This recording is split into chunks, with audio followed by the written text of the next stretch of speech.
there is a law in the writing called Shelo Kesedron. That means sequence. Every single letter has got to be written in the exact sequence that we find it in the Torah. Okay, you have a mezuzah here. So let's say you have this. It's written in the first word is Shema. The shin has to be written properly, and the mem and the nine. Let's say if all of a sudden you got to write the ayin and you saw back that something was incorrectly done by the shin, you're not allowed now to go back and fix the thing in the shin that was not done properly, because the shin has got to be exactly done before the writing of the mem and before the writing of the ayin, and so forth and so on. In other words, it has to be in sequence, a perfect sequence. If it's not, then the mezuzah itself may look perfectly kosher, but it won't be.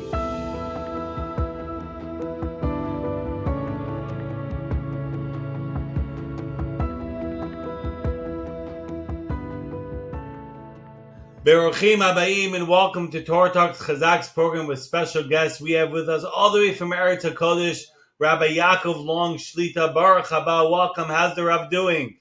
Thank God. We are now waiting for the great Hag HaPesach. We're going after Purim. We're waiting for the Yeshiyas and the Hummus from Pesach HaKodesh. Be'ezer Hashem Yisbarach. We're going to be speaking about the world of Safrut. The rabbis, a Sofer, Stam, Sefer Torahs, Mezuzahs, etc. Rabbi, could you give us a little bit of background about yourself? Okay. Before we get to that topic. The most important part, because we're dealing with the ciphers, was my beginning. We're talking about 50 years ago, as a cipher stam, just to begin to writing. I had actually been working in the arts. I was a painter. I don't mean a house painter.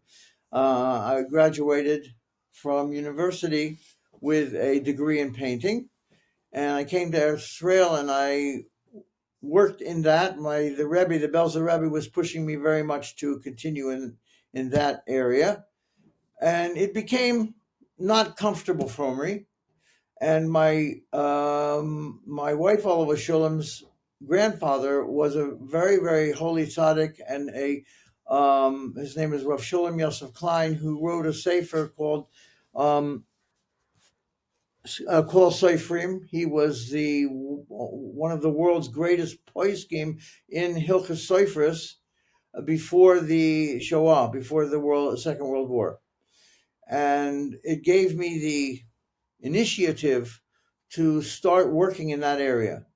So I started first of all in writing, and Baruch Hashem, I was able to receive my first smicha in writing from Rav Yisrael Yaakov Fisher, who was a very big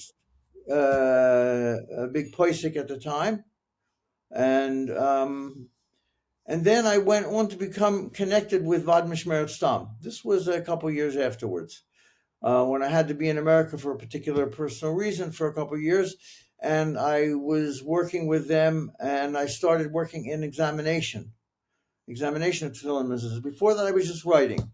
Now, examination is a much, much more complicated issue, because you're working with thousands of different types of kesuvim from all different writers, and each one can have a particular type of personal problem with it, or not a problem. But you have to, as I say, when you're writing for yourself, you're writing everything the way it's supposed to be. But when you're working with many different seifrim, so each one you have to deal with on a separate basis. I started with that and became very much involved with their campaigns and educating the public and working with them on these issues. Then I went back to Eretz Israel and continued both in the educational field and in the field of examination. Today, and until today, that's basically what I do. I've probably worked with thousands and thousands of seifrim to upgrade their kasav, their writing, so it should be halachically proper, according to law, the way it's supposed to be, and aesthetically proper. And I've probably checked over 400 Sefer Torahs. Wow. Yeah. Very impressive. Unbelievable, Rabbi Long. One is listening to this, and one might be interested and want to know what are the basics or of the responsibilities for a sofer, for a scribe that writes a Sefer Torah or mezuzah or tefillin. Okay, so let me first. Um, I'll read quickly a brisa from Erevin, which discusses this specific point. All right, and then I'll go into a little bit more specifics. This was the beginning of a sefer called Kesses Sefer, which was a very well-known sefer written by Rav Shlomo Gansfried, who was the machaber, or the author of Kitzur Shulchan Aruch. And it was written as in the same vein for Seifrim, to be a Kitzur Shulchan Aruch for the Seifrim. Of course, today we have the Mishnah Brura, which is basically dealing with the same issues, all the halachas involved, but in a different vein. So the Kesef Sofer first brings you could say a over idea of what should a sefer be. So he says, "Mi heim koshrim liktov svorim." Who is the one who is kosher, who is proper to write svorim? Tefillin, mezuzahs. In tefillin, that's the phylacteries, and the mezuzahs, that's what we put on the door, and to sell them. Even a seller of somebody who is dealing with stam, that's what we call sefer Torah and tefillin v'mezuzahs. He has to be also very, very responsible in what he's doing, that because he's dealing with the public. So he says here, all right, Tanya Omer Rev Meir Shaboy Etzel Rev Yishmuel. So Rev Meir, who was the great Rev Meir, came to Rev Yishmuel, who was his Rebbe, and Rev Yishmuel asks him.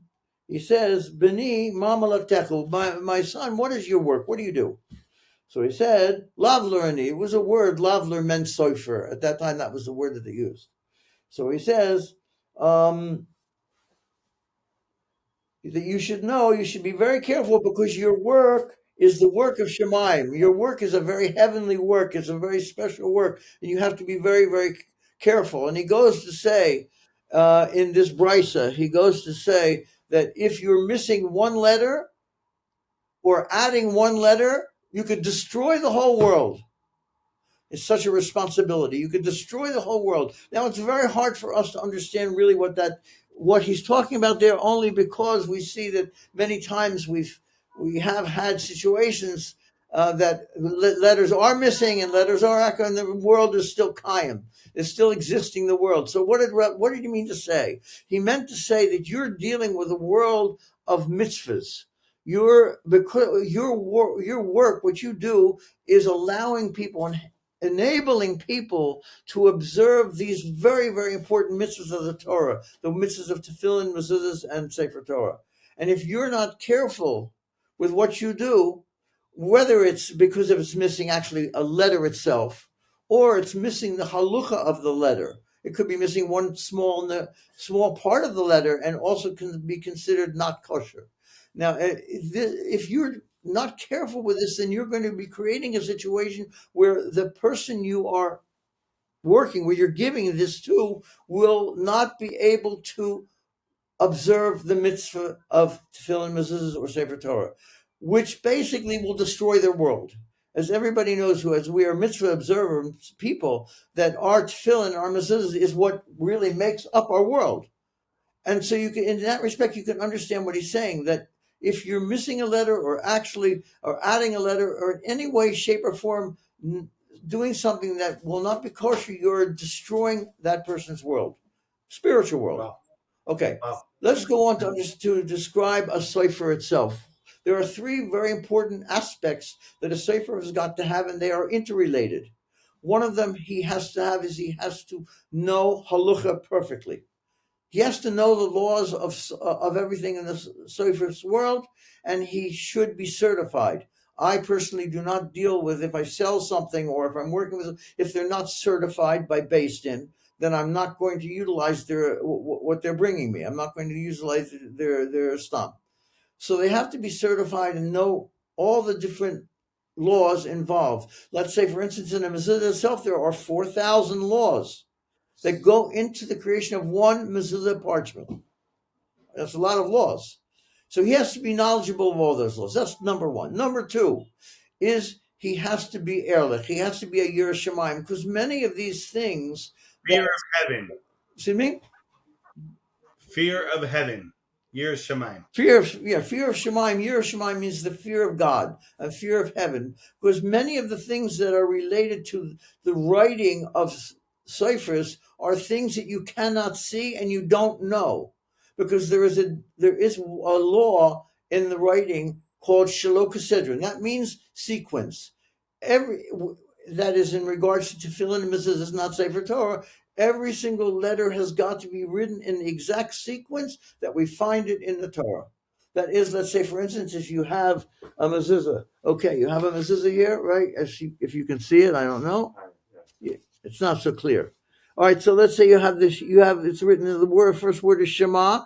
The shin has to be written properly, and the mem and the nine. Let's say if all of a sudden you got to write the ayin and you saw back that something was incorrectly done by the shin, you're not allowed now to go back and fix that to fix the thing in the shin that was not done properly, because the shin has got to be exactly done before the writing of the mem and before the writing of the ayin, and so forth and so on. In other words, it has to be in sequence, a perfect sequence. If it's not, then the mezuzah itself may look perfectly kosher, but it won't be. It won't be kosher at all, and no one will know that. That means Yireh Shamayim. That means fear of heaven, fear of God, that you're doing everything properly, even though it's not something that we can see.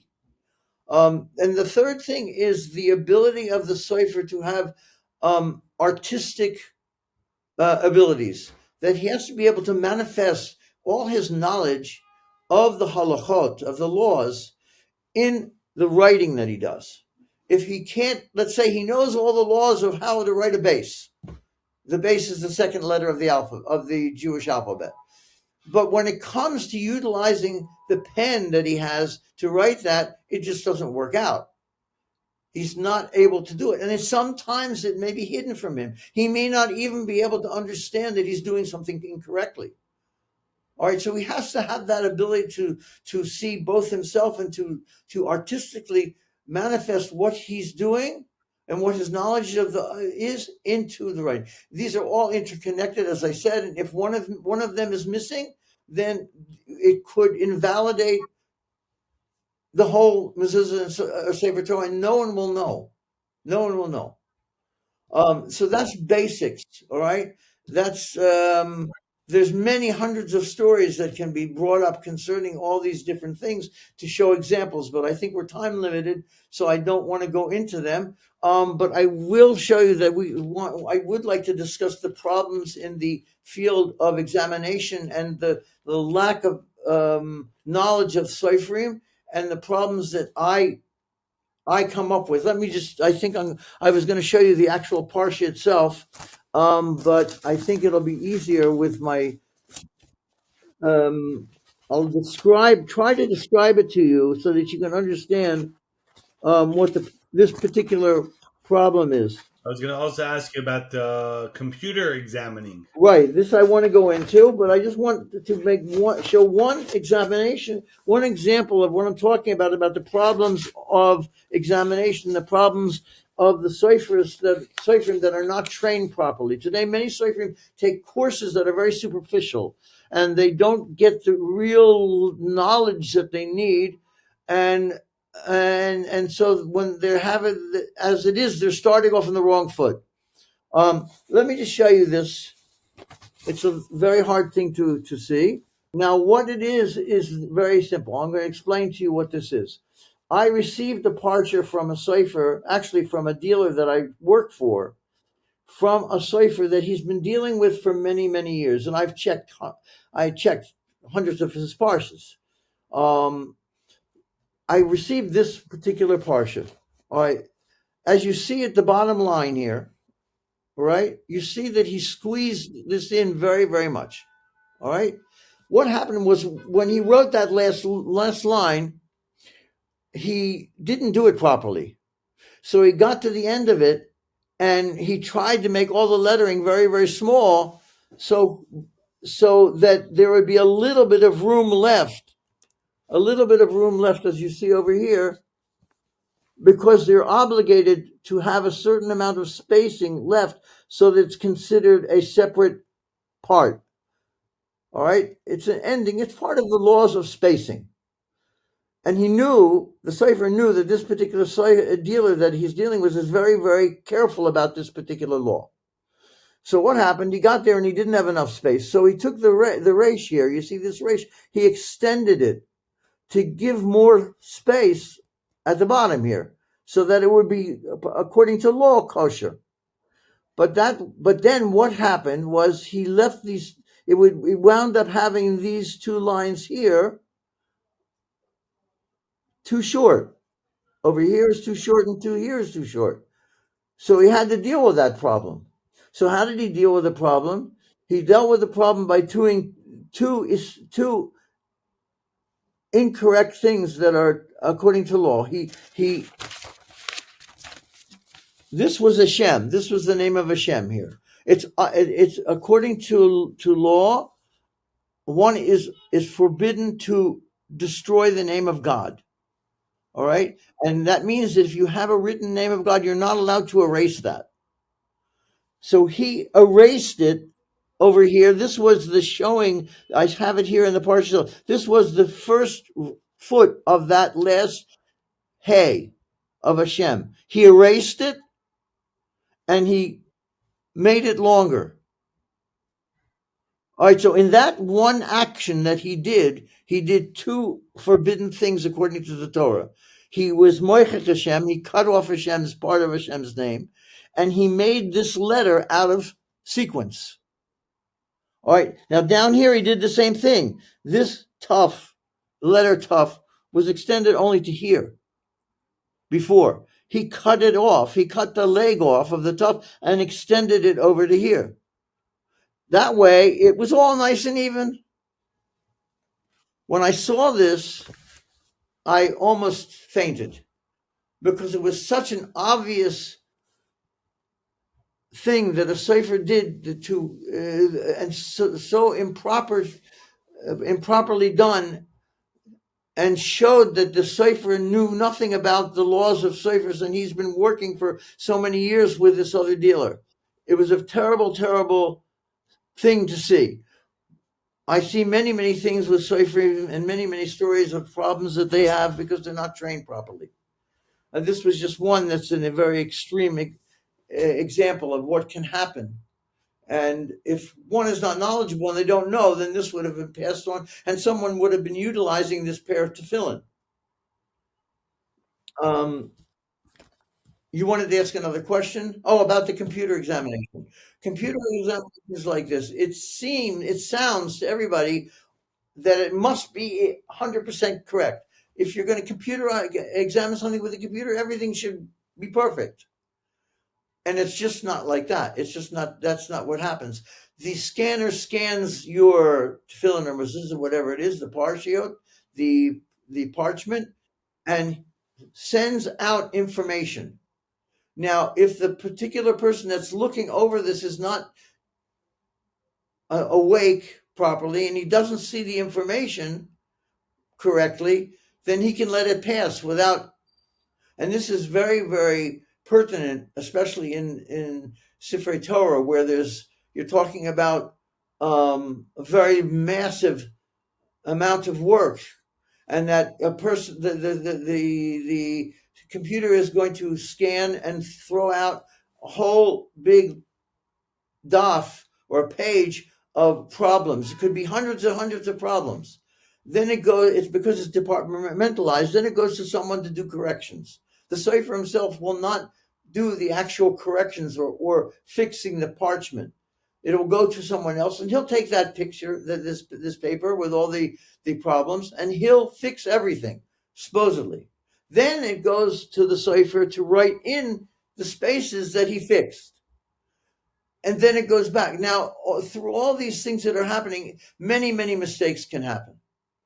and I've seen it constantly that we found a lot of times mistakes after the computer supposedly examined it. It wasn't the computer that made the mistakes; it was the person, because the person was not being not being careful with what he was doing. I have this right now. I'm with a whole issue with the Sefer Torah that they checked it improperly, and then they sent out the wrong information altogether. So it's something that we again are come back to the Bnei Udam, the personal touch that needs to be utilized to when checking tefillin mezuzahs. Yeah, I wanted to ask you about people that have, the 21st century. People are buying stuff online. Yeah, Everything's online. This is something I must touch on right now. With what I understand from the rabbi, it's so important that you have Oh, a there it is. trustworthy sofer, scribe, that to just do it online, I just don't. I can just imagine it not being so simple. I've had a lot of problems with people purchasing things online. The first time I really had exposure to problems of buying online was many years ago. I would say probably maybe 20 years ago. I worked now in communities in Philadelphia area, in New Jersey, and also in New Rochelle. Um, Examining people's tefillin mezuzahs, working on the batim, or the housing of the tefillin, working on them, and selling to them whatever they need. It's been a very important part of their life since I've been there, because I've been able to upgrade their mitzvah observance tremendously, Baruch Hashem.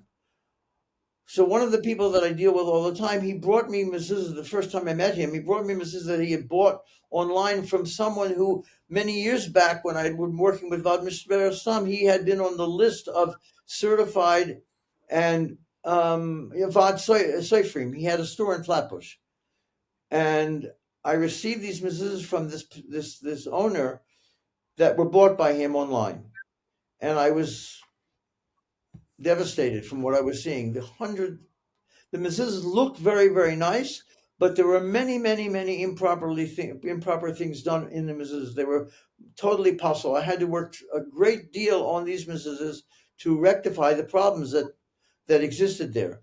And then I found out from other people who were working in the area that this particular store has lost their certification.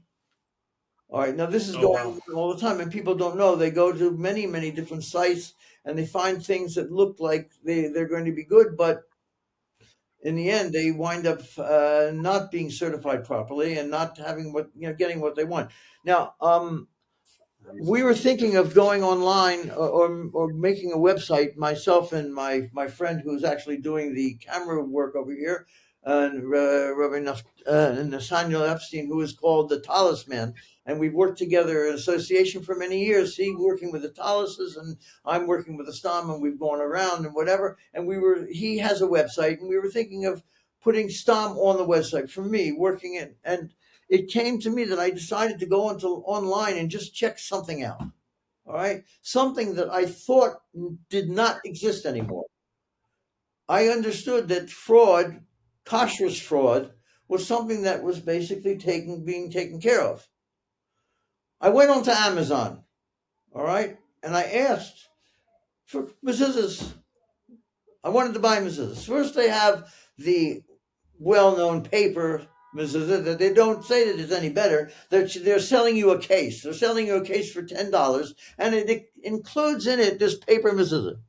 All right, they're not, as I say, they're not saying that it's kosher. They know people are not that stupid, that they would think it's kosher. So then they have the next level of mezuzahs that they're selling.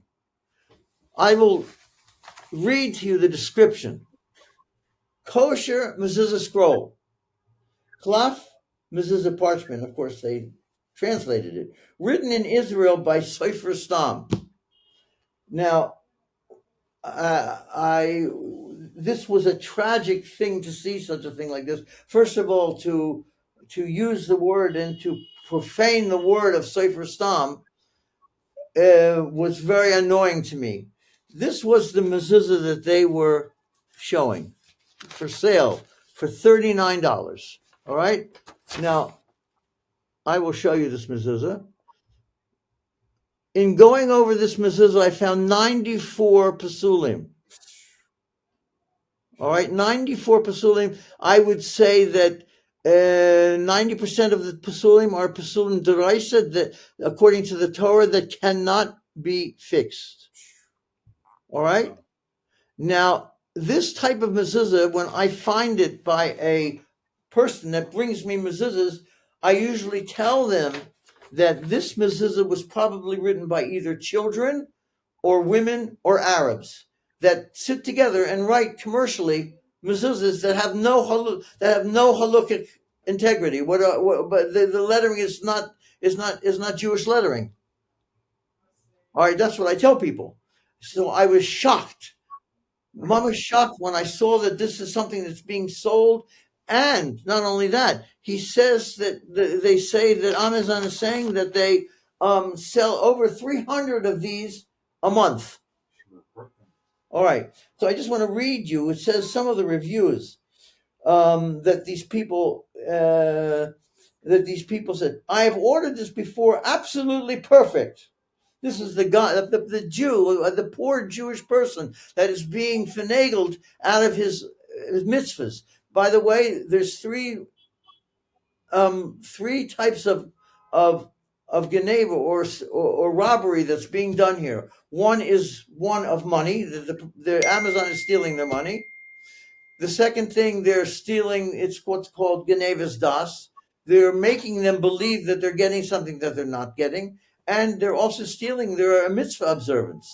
So this poor guy writes, I have ordered this before, absolutely perfect. I ordered one more, only one, and received a bundle of 50. Amazon doesn't acknowledge situations like this. Whatever. And it says, you can't have a mezuzah without a scroll to bless your home. I have one on every door except in the bathroom. Great value of this scroll. And it goes on and on and on of people that are telling everybody how happy they are. It got, by the way, 5.5 or 5 stars for their reputation of selling mezuzahs. I'm now making an appeal to rabbonim and to people that are involved in fraud, in kashrus fraud, that this is on a daily basis. People are being stolen. Their mitzvahs are being stolen from them. I'm asking if you want to get in touch with me. I'm not the one to deal with it. It needs to be dealt with through rabbanim in America and through the lawyers that deal with fraud, kashrus fraud. There's no greater kashrus fraud than this. That even the kashrus fraud of meat production is one thing. It's one thing, but it doesn't go and destroy the home of people. Mezuzahs are what we call, on the back of the mezuzah is written Shin Daled Yud. It's the word of Hashem, and it also means Shomer Dalsois Yisrael. The mezuzah is the guardian of the doors of the Jewish people. And it means that every single thing that could be wrong in a mezuzah, I've had stories, hundreds and hundreds of stories, will affect the person's life totally, both in health, in wealth, and in every way. The mezuzah will affect that person's life. And it's probably better not to have any mezuzah on your door at all than to have a mezuzah that's going to affect you negatively, such as these mezuzahs. We have a minhag, Rabbi Long, and that is a final message for our broad audience. If you want to contact me, I have a picture of my email card, or of my card, but you can contact me at any time at YLSTAM. That's Yaakov Long Stam, YLSTAM at gmail.com. All right. Final message would be that everyone has got to be very, very careful to make sure that whenever they purchase tefillin and mezuzahs, it's done only through certified soifrim and ones who are working in this in a very deep and very responsible way. Don't just go and buy things anywhere, and especially not in shops that are dedicated to selling Judaica, because for the most part they're not certified, and they have no ability to examine tefillin and mezuzahs properly. They are basically there as a conduit to make some business and to get someone mezuzahs and tefillin, but 99% of the time they are not qualified to do so. And we should Okay, Rabbi. be zocher to have the Well, Mashiach Tzidkeni should come and be Merov Yemeni, and we should be able to be Makayim all the mitzvahs b'shleimus in totality, and which is the Rotzon of Hashem, the will of Hashem. Thank you for allowing me Amen. to be on this interview, and appreciate being with you. We should only hear Besorah Tovat, only good news. Rabbi Yaakov Long from Eretz Yisrael, the world of Safrut. Rabbi, like mentioned in the beginning, a lot of different Torahs and reviewing them. And we should only hear Besorah Tovat, only good news. It's eye-opening. We have to make sure to get it from a reliable source. And we should, like the Rabbi said, we zochet to see the Geulah, the complete redemption. I want to thank our friends at Torah Time, Miss Rabbi Nisana Epstein, for being the shadchan over here, for introducing Chazaq to Rabbi Long. Thank you. The talisman. And to our friends at Torah Anytime, thank you for hosting this Torah talk along with all of our other platforms that are hosting us. We appreciate it. Special thank you to Daily Giving. $1 a day goes very far away. And we should only hear Besorot Tavot. Yishakah, Chazak u'Baruch. Chazak, Chazak, Nis Chazak.